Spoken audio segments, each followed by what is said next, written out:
அன்பு நண்பர்களே, அனைவருக்கும் அன்னை சமையல் உமாவின் அன்பான வணக்கங்கள். இன்னைக்கு அன்னை சமையலில் பார்க்க போகிறது ரவா குலாப் ஜாமுன். இதுக்கு ரொம்ப சுலபமானதுங்க. பாருங்கள் எவ்வளோ சாஃப்டாக இருக்குது. வாங்க ரவா குலாப் ஜாமுன் எப்படி செய்கிறதுன்னு பார்க்கலாம். இப்போ குலாப் ஜாமுனுக்கு சுகர் சிரப் ரெடி பண்ணிக்கலாம். 1/2 கப் தண்ணி சேர்த்துக்கலாங்க.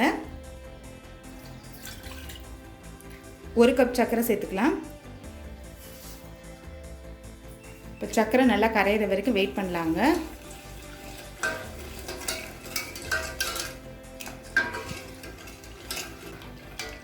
நீங்கள் விருப்பப்பட்டீங்கன்னா சர்க்கரையோட அளவை கம்மியாக கூட போட்டுக்கலாங்க. 3/4 கப்புன்னு கூட போட்டுக்கலாம். 3 ஏலக்காயை தட்டி போட்டுக்கலாங்க.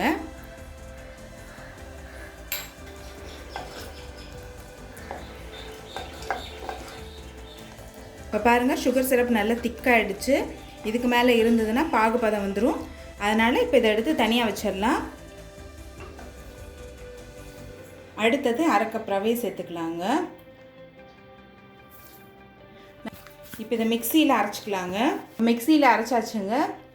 உங்களுக்கு பார்க்கும்போதே தெரியும், ரொம்ப நைஸாக மாவு மாதிரி அரைக்கலை, ஓரளவு கோர்ஸாக அரைச்சிருக்கேன். 1/2 கப் பால் சேர்த்துக்கலாம்.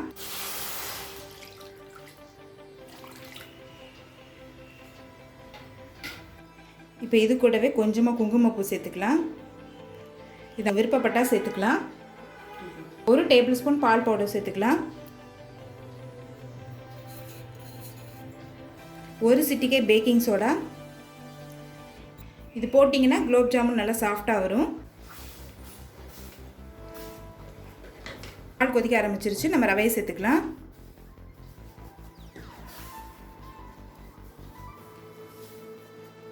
கட்டி இல்லாமல் இருக்க நல்லா கிளறிக்கோங்க.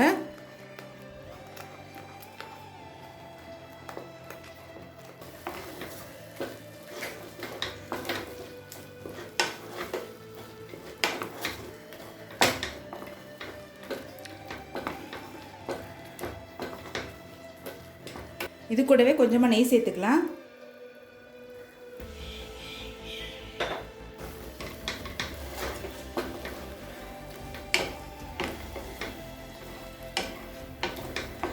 நம்ம கடாயில் அப்படியே ஒட்டாமல் வரும். இப்போ இது நல்லா வெந்துடுச்சுங்க. இது கொஞ்சம் நேரம் ஆறட்டும். இப்போ இது நல்லா ஆறிடுச்சுங்க. இப்போ கூடவே கொஞ்சமாக நெய் சேர்த்துக்கலாம்.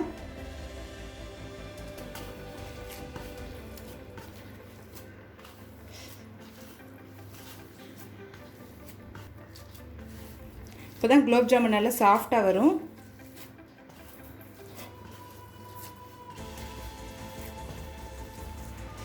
நல்லா நம்ம பிணைஞ்சாதான் வெடிப்பு இல்லாமல் வரும்.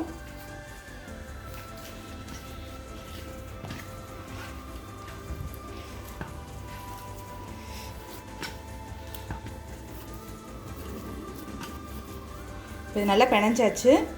பாருங்கள் நல்லா சாஃப்டாகிடுச்சு. இப்போ இது ரவுண்டாக உருட்டிக்கலாம். நீங்கள் உங்களுக்கு விருப்பமான ஷேப்பில் கூட உருட்டிக்கோங்க.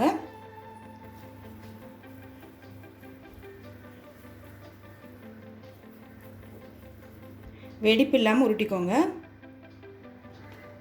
பாருங்கள் இப்போ எல்லாத்தையும் உருண்டையாக உருட்டியாச்சு. இப்போ எண்ணெயில் போட்டு பொரிக்க ஆரம்பிச்சிடலாம். ஸ்டவ்வை ஸ்லோலே வச்சுக்கோங்க. இதுக்கு ஹை ஃப்ளேமில் இருக்கக்கூடாது.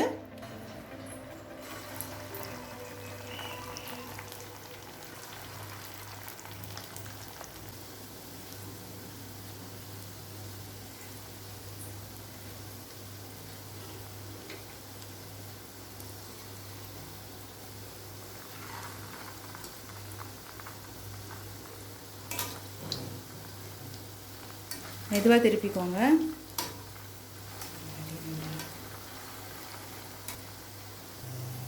இப்போ பாருங்கள் இதெல்லாம் நல்ல கலர் மாறிடுச்சுங்க. இப்போ இதை எடுத்துக்கலாம்.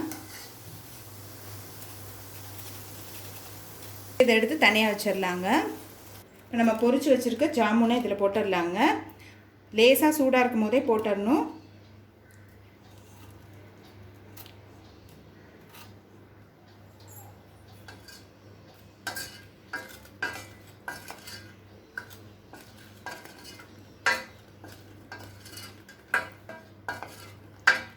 இப்போ இது வந்து மூடி போட்டு ஒரு 1 மணி நேரம் வச்சிடலாங்க. அப்போ தான் ஜாமுன் நல்லா ஊறும். இப்போ 1 மணி நேரம் ஆகிடுச்சு. குலாப் ஜாமுன் நல்லா சாஃப்டாக ஆகிடுச்சுங்க. இப்போ சர்வ் பண்ணிடலாம். ரவா குலாப் ஜாமுன் ரெடி ஆகிடுச்சுங்க. ரெசிபியை ட்ரை பண்ணி பாருங்கள், கண்டிப்பாக உங்களுக்கே பிடிக்கும். ரெசிபி பிடிச்சிருந்ததுன்னா வீடியோவை லைக் பண்ணுங்கள், கமெண்ட் பண்ணுங்கள், ஷேர் பண்ணுங்கள். இது வரைக்கும் அன்னை சமையல் சேனலை சப்ஸ்கிரைப் பண்ணலன்னா சப்ஸ்கிரைப் பண்ணுங்கள். தேங்க்யூ.